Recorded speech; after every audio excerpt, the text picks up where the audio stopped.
But our fear is God's going to depart if we don't do things exactly right.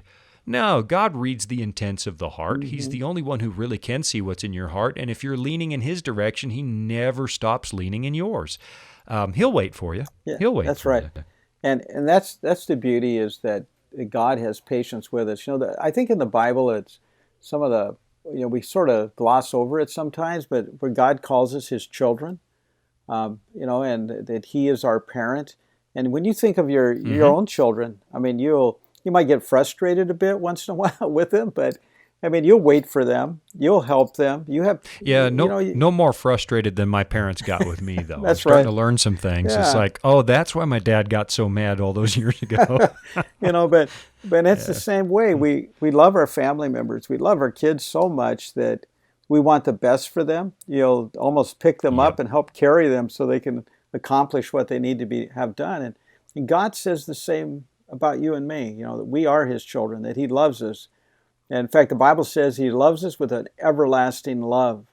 And, when you think of your children, especially when they were younger, if they got hurt, they would start crying, or they might even cry out to you as a parent to come help you and help them.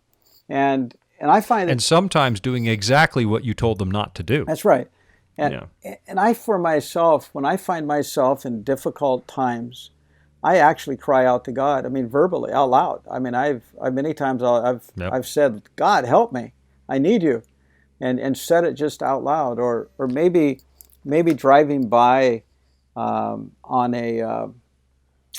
down the street, I'll pass someone in a wheelchair, or someone who you can just tell that they're having difficulty, and I'll just speak out loud and say, God, be with them, meet their need today, surround them with your presence, whatever that need might be. And wow, it's but the beauty is, as you mentioned there in verse 18, God says, I will wait. I have patience. You are my child. I love you. I am here with you, even though it doesn't seem like it. You're scared. I'm here. Yeah. Yeah. And again, if you rely on how you feel at the moment, you're going to miss this. And our job as believers is to take these lines. I will wait. I actually, in my prayer life, I point to these words with my finger and say, all right, God, I am choosing today. And you have to choose to believe. I am choosing today to believe that you are patient with me and that I don't have to fear that you're about to abandon me because I made a mistake. And the fear of abandonment by God is all through this story, right? He runs away to make the offering. Please don't leave. Please don't leave. And it starts with the fear. You've forsaken us. Why don't you deliver us it's actually in verse 13. The Lord has forsaken us. And when I'm tempted to think that, I think of Jesus on the cross saying, my God, why have you forsaken me? Because my sins, everything that is caused by sin in the human race was placed on Him at that moment, and He's already felt that forsakenness for me. And I look at that sometimes and say, you know what?